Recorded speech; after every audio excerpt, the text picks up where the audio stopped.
রোজ রোজ কত ভেবে ভেবে রান্না করি, তাও তোমরা একটাও লাইক দিতে চাও না। তাই মাঝে মাঝে একটু অভিমান হয়, মনে হয় আর ভিডিও বানাবো না।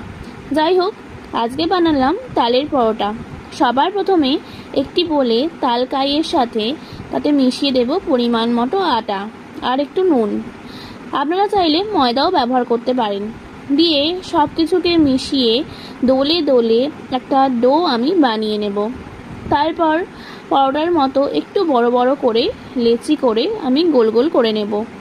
দিয়ে একটি বেলন কাঠে তেল মাখিয়ে পরোটার মতো ত্রিকোণ করে বেলে নেব। আপনারা চাইলে গোল গোল করেও বেলতে পারেন। তারপর কড়াইতে রিফাইন অয়েল গরম করতে দিয়ে পরোটাগুলো তুলে দিয়ে একটু সময় নিয়ে পিঠ খাইয়ে খাইয়ে ভাজলেই রেডি হয়ে যাবে আমার মুচমুচে তালের পরোটা। ভিডিওটা ভালো লাগলে একটু কষ্ট করে লাইক আর সাবস্ক্রাইব করে দিয়ে যাবেন।